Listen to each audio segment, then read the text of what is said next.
Good morning. I'm Dave Martin, one of the ruling elders here at Chestnut Mountain, and I'm with Pastor Travis Brown, our youth pastor. And we recently went to the General Assembly in Richmond, Virginia a few weeks ago, and we'd like to just talk a little bit about our experience there. So Travis, could you start us off with just a general overview of how the General Assembly went? Yeah. So the General Assembly, I'll give a little bit of background what it is. So General Assembly is the highest court in the PCA. And so you guys will know that we have the session here at CMPC. And so that's going to be men chosen by the congregation to serve the church. So that'll be Ben and Dee as teaching elders, and then ruling elders like you. And so the session will meet once a month, pretty much every month. And then the next level above that is going to be the presbytery level.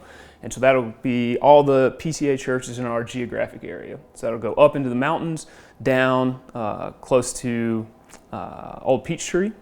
And then we're about as far east as it goes, and as far west we'll be out to Athens. So we get together about 3 or 4 times a year. And the General Assembly is a step above that. It'll be all the PCA teaching elders are allowed to go to that from all over the U.S. And all the missionaries. And then churches are allowed to send ruling elders based on how big their church is. And so we sent the 2 of us, and then Pastor Ben and Jim Zeller as our ruling elder. All right, so what basically happened this year at this year's GA? Yeah, so this year's GA we did a lot of business. So one of the biggest things we'll do is review the minutes of all the agencies and committees. And so we did that. We got encouraging updates from lots of them, like RUF and MTW, and I was involved with CDM, our discipleship ministries wing. And then we did things like change the book of church order, that's our constitution, and asked the assembly to take action on behalf of the entire denomination. So those are the 3 big things. Okay, and you mentioned taking action. So there were things called overtures, which are proposals from a committee of things that the GA is supposed to consider. So what were the big overtures this year? Yeah, it's a good question. So there's 4 that I think I'd like to go over.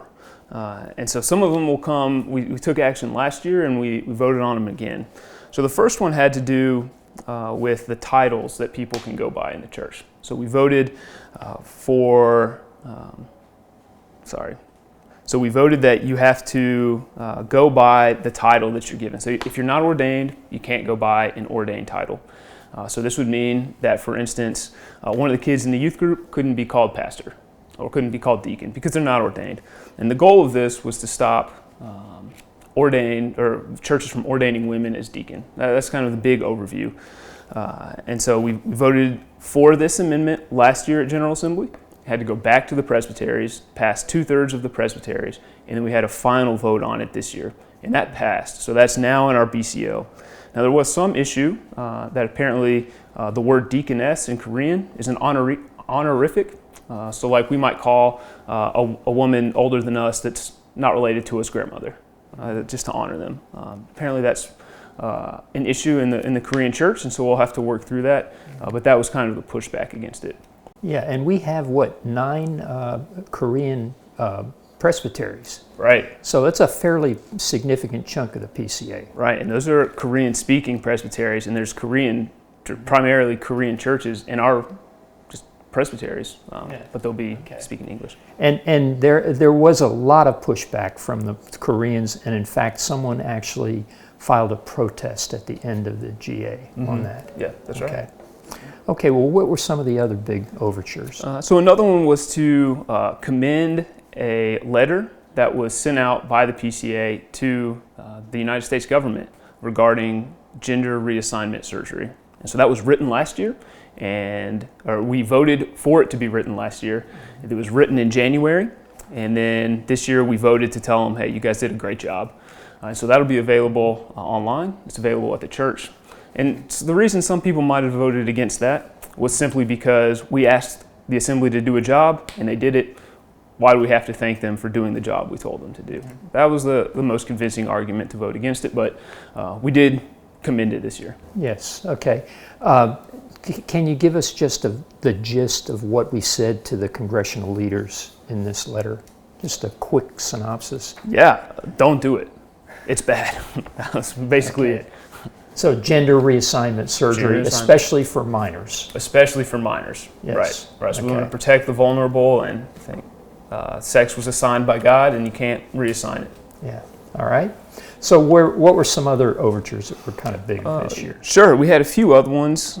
There's a book called Jesus Calling. You might have heard of it. It was written by an MTW missionary. So there are significant issues with this book. So she essentially received, or makes it seem like she received, information straight from Jesus and writes it out. So you can see a good review of this book by Kathy Keller, Tim Keller's wife. It's online. But we voted to take a look at that, have our discipleship wing and mission to the world take a look at that, do an impact study, see, hey, is this information getting out? Do we need to do some sort of response? Because it sold 43 million copies. Right. So some of the pushback was, are we going to do book studies on any book that we disagree with? That was kind of the pushback, and that might be an issue. But if any book sells 43 million copies, it's bad. Maybe we should do another report. Yeah. Okay.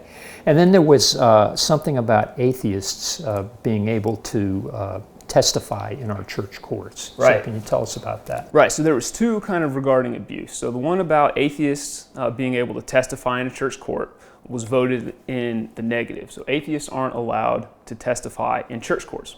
And that's not to say they can't testify in civil courts, and then the church can't get that report from the civil court. But the reasoning behind that was an atheist is unable to take an oath before God because they don't believe in God. So that was the big issue. That was debated for hours in the Overture Committee, for over an hour on the floor. So if you're interested in PCA polity, I would recommend going back to watch that. There was lots of good arguments for and against, and it was a very close vote. I think it was 50 votes maybe separated the two sides. And that's different from a lot of the votes. A lot of the votes were very lopsided. So on a typical vote, we may have a total of, say, it might be something like 1150 to 49 or something like that, right? Typically, there were a total of about 1,200 votes there. Mm-hmm. That's right. And so we had that one, and then there was another one, overture, that would make it necessary to do background checks on all church officers. So we voted that down, but we said, we didn't vote that down, but we amended it. So instead of require background checks, the PCA now recommends background checks.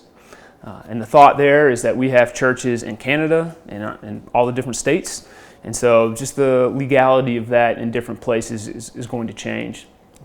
So we recommend that. At CNPC, all the youth volunteers, all the youth staff, and all the children's volunteers and children's staff have background checks, though. Okay. All right. As a first-time GA visitor for me, one of the things that I thought was a great experience was these seminars that they have on day 2 of the conference. And so I attended 2 of those seminars. One of them was General Assembly for Rookies, taught by Dr. Bryan Chapel. And he had this wonderful diagram, which I believe we're going to be showing in this video, that just kind of shows the complexity of the overall structure of the PCA. You know, we've got something like 400,000 members, 2,000 churches, and it's a big organization. And so that's one of the things that, at the GA, we need to be able to make sure that all parts of the organization are pulling in the same direction. And when you think of the organization, it's things like mission to the world, or mission to North America, or Reformed University Fellowship, or Covenant College. There's about a dozen of them or so. And Dr. Chapel really kind of brought home how intricate this whole system is. So that was the first one. Then the second one that I went to, I just chose the one on child safety because I'm in the church's safety and security subcommittee in session. And so I thought this would be an interesting one, and it was. It was taught by a couple of, a pastor and a youth director from one of our PCA fellowships in California. And it was a very interesting talk.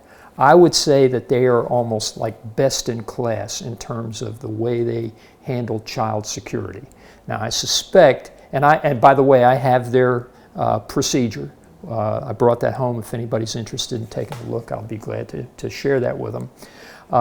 Some of the things they do are maybe a little overboard for us. Like one thing they do is when they check kids into a Sunday school class, the parent and the teacher, the parent and the kid get a little ID badge with a code on it. And so when they get to be picked up, that code has to match who they dropped off. Okay. And they have also several rules, things like you're not allowed to take pictures of the kids without the consent of the parents, and a bathroom policy and everything. It's a very, very intricate system. And I think there's probably a few things that we could learn from them. But I suspect we don't need to go as far as they go. But there are probably some things that we need to take a look at in that. Yeah, that's good. So there was lots of business, some training. There was also lots of encouragement. So I was encouraged by Dr. Chapel, and several other speakers gave this stat that more people, so this is encouraging at the end. So more people have left the American church in the last 40 years than joined the church in the First Great Awakening, the Second Great Awakening, and all of the Billy Graham crusades combined. But the PCA is growing.